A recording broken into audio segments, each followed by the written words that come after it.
Okay, so let's start with number one. And again, these are the problems where we're looking to get both sides to have the same base. So we have 16 and we have 0.5. And so our base is going to be, 16 is a power of 4, but it's also a power of 2. So we want to go to the lower of those. And we want to, if possible, go to a prime number. So we're going to rewrite 16 as 2 to the 4th. And then that's to the x over 10.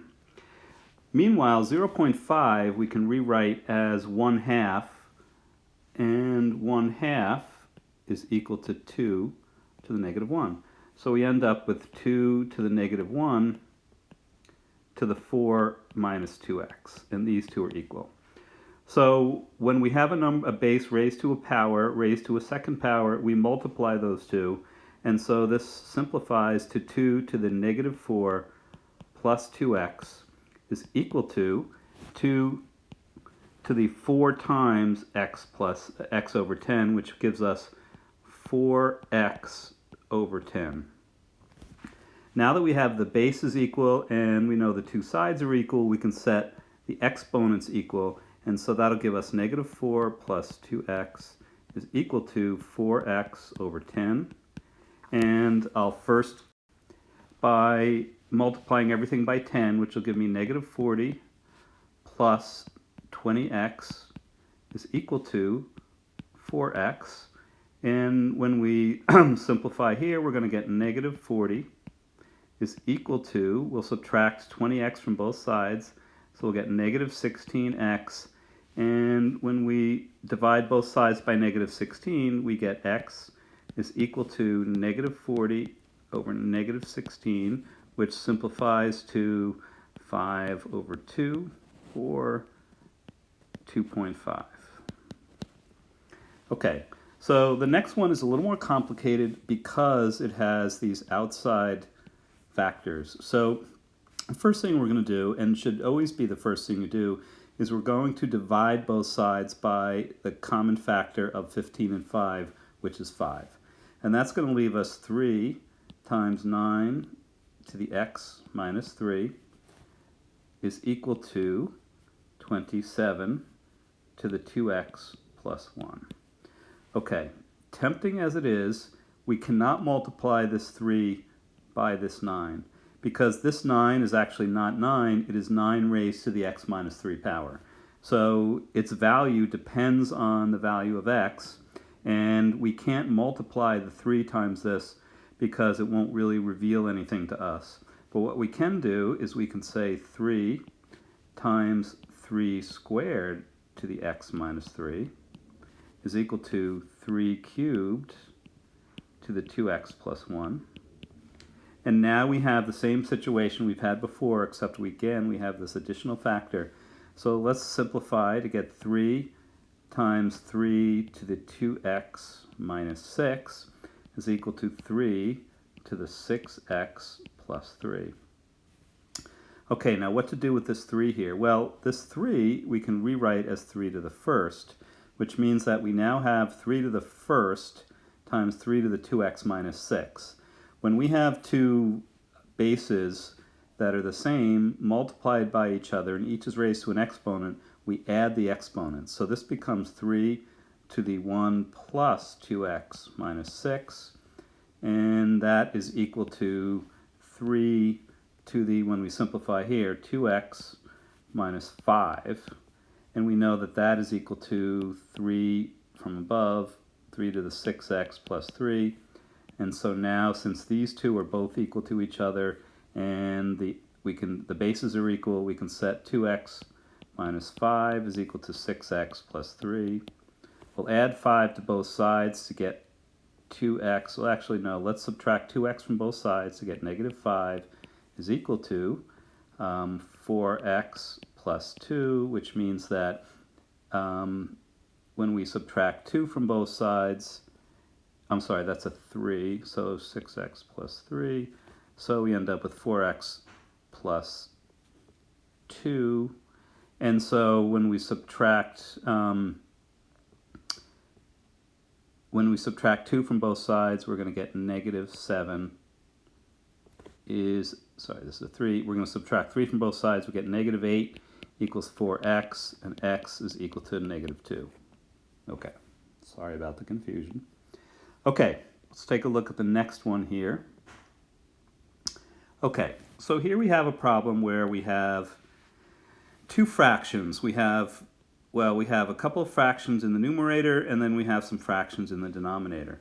All right, let's take a look first at the numerator. We have 1 over x plus 1 over y. And we want to simplify that by giving it the same denominator. And so that denominator is going to be just x times y, which is the least common multiple of x times y. So we're going to multiply this times y over y, this times x over x. And that's going to give us, if we rewrite it, x plus y, I just reverse the order, over xy. And that's still over x squared minus y squared over 3xy.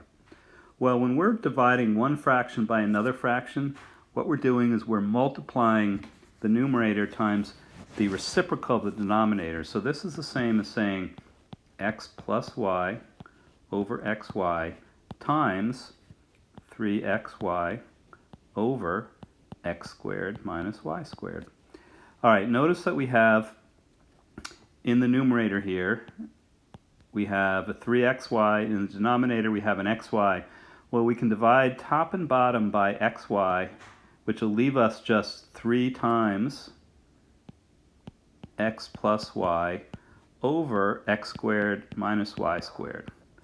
But we should recognize that what we have in the denominator is the difference of perfect squares, which means that we can now rewrite this as 3 times x plus y over this denominator factored, which is going to give us x minus y times x plus y.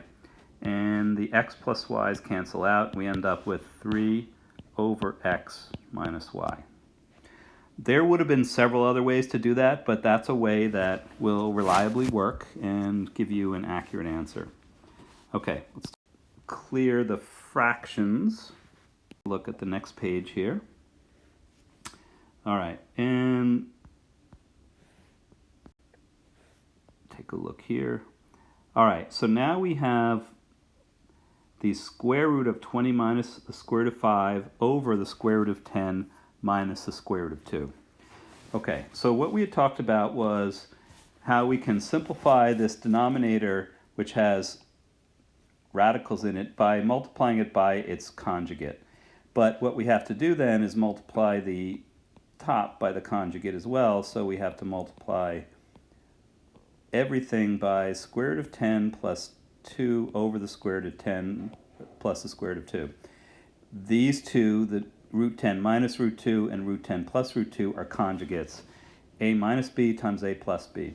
The reason we do that is because this a minus b times a plus b gives us, when we multiply them, a squared minus b squared.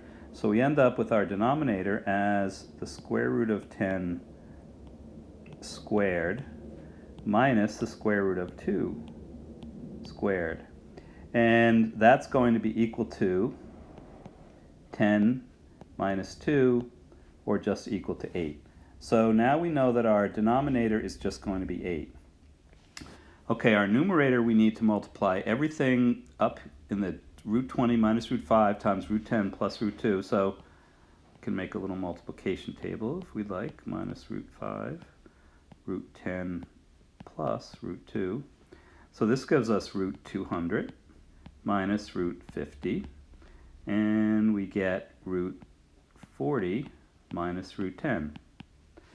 So we have root 200 minus root 50 plus root 40 minus root 10. Okay, we're now going to do some simplification. So we'll do this one step at a time. Root 200 can be factored to root 2 times root 100. Now I chose 100 because it's the largest perfect square that's a factor of 200. So this gives us 10 root 2. Square root of 100 is 10 times root 2. Okay, negative root 50. Here, can we factor out a perfect square? Yes. We're going to get this to be minus root 25 times root 2. It's going to give us negative 5 root 2.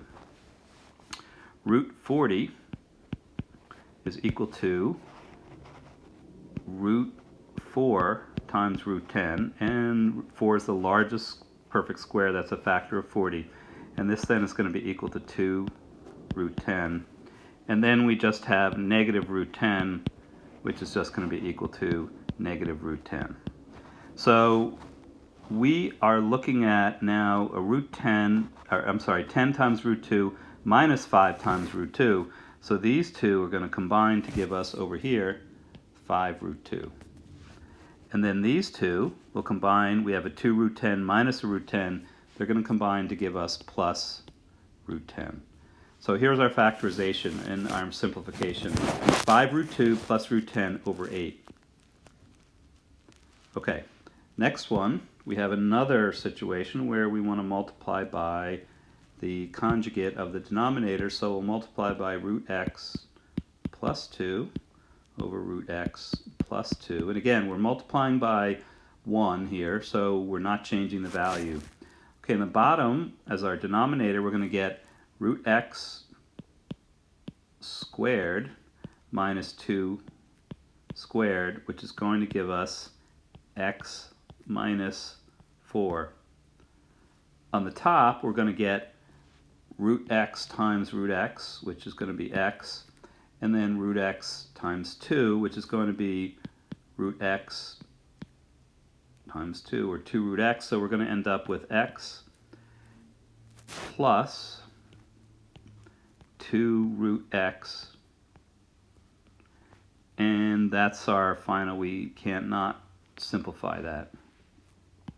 Okay, these are simplifications for the most part. Okay, so 8 to the negative 2, we can evaluate it is just equal to 1 over 8 squared. That's what the negative does, and that's just equal to 1 over 64. Okay, 8 to the 1/2. So as you recall, saying 8 to the 1/2 is equivalent to saying what's the square root of 8? 8's not a perfect square, but here's a couple of ways we can think about this. This is the same as saying 2 to the 3rd to the 1/2, which is going to give us 2 to the 3/2. So now we've rewritten this with a different base. The other way we can think about this is that this 8 to the 1/2 is equal to the square root of 8, which is equal to the square root of 4 times the square root of 2, which is equal to 2 times the square root of 2. Okay, these two answers are actually equivalent. So 2 to the 3/2 is equal to 2 to the 2/2 times 2 to the 1/2. And 2 to the 2/2 is just equal to 1. I'm sorry, is equal to 2 to the 1st, or just 2. And 2 to the 1/2 is just equal to the square root of 2. So 2 to the 3/2 and 2 root 2 are equivalent. Okay, next one, 27 to the negative 1/3. Okay, well, 27 to the 1/3 is just equal to the cube root of 27. And then whatever that is, we're going to take it and raise it to the negative first, which means we'll take its reciprocal. This will give us 3 to the negative first, which is just equal to 1 over 3. Okay, 9 to the 3/2. So this is equivalent to saying 9 to the 1/2 cubed, which is equivalent to saying 3 cubed, which is equal to 27. So often it'll be easier if you break the fractional exponent into basically 1 over the denominator multiplied by whatever the raised to the power of whatever the numerator is. Okay. Let's go to the next page here. And we will... Okay. So now we have 49 to the negative 3/2. So I'm going to do this in pieces. I'm going to say this is equal to 49 to the 1/2 to the 3rd to the negative 1. So 1/2 times 3 is 3/2 times negative 1 is negative 3/2. So these two are equivalent. Okay, this just then becomes 7 because that's the square root of 49, to the third to the negative first. 7 to the third is equal to 343, so this becomes 343 to the negative first, which is just equal to 1 over 343.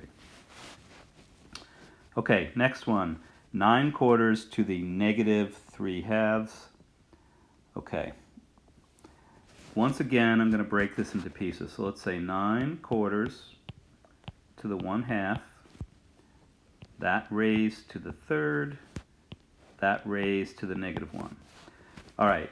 When we have a fraction and we're taking the square root of it, if both top and bottom are perfect squares, then we can just say that it's equal to 3 over 2 to the 9 over 4 to the 1 half is just equal to 3 over 2. Square root of 9 over the square root of 4, and that's raised to the third power and then raised to the negative first.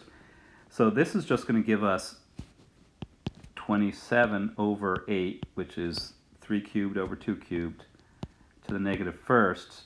And when we raise something to the negative first, we're just taking its reciprocal. We're saying 1 over 27/8, and that's just going to be equal to 8 over 27, and that's our final answer. Okay. Next thing is a little bit different. So we have a string 120 centimeters long, and it's formed into a square. What will be the area of that square?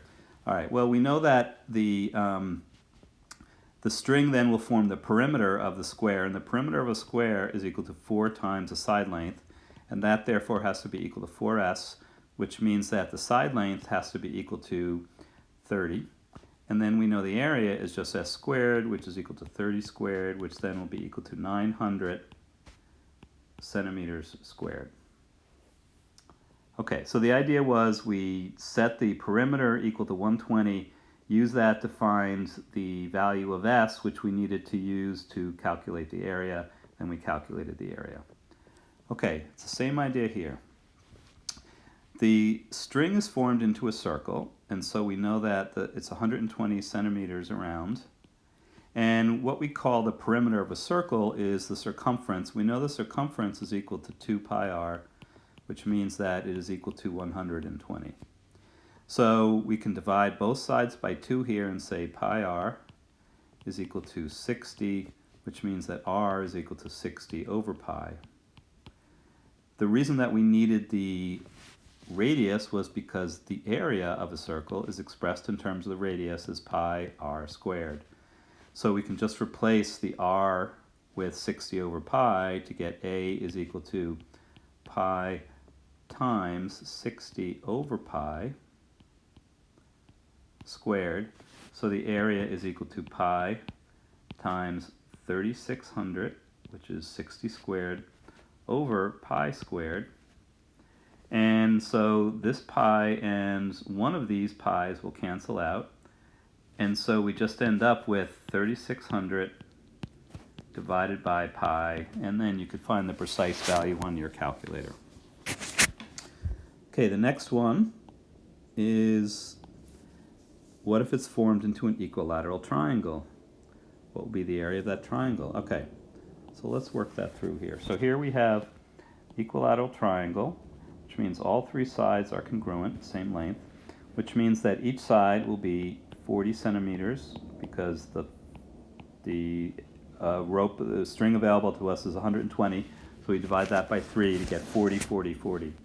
Okay, because it's equilateral, what we're going to do is we're going to draw this thing right here, and it's going to form 2 right triangles. Okay, so let's look at one of these right triangles. It has a hypotenuse of 40. This length here will be 20. This length we'll call x, and we know that x squared plus 20 squared is equal to 40 squared, which means that x squared plus 400 is equal to 1600, which means x squared is equal to 1200. And I know therefore that x is equal to the square root of 1200. And since we can factor a perfect square out of 1200, we can say that x is equal to the square root of 400, which is the largest perfect square that is a factor of 1200, times the square root of 3, and therefore x is equal to 20 root 3. Okay, so that means that this thing here, which is 20 root 3, will get the area of this one triangle is going to be base times the height over 2. That's going to give us 400 root 3 over 2, and that's going to give us 200 root 3. Well, that's the area just of one part of this triangle here, 1/2. So our total area is going to be 2 times 200 root 3, which is equal to 400 root 3. And again, you could find the precise value on your calculator. Okay, we are done.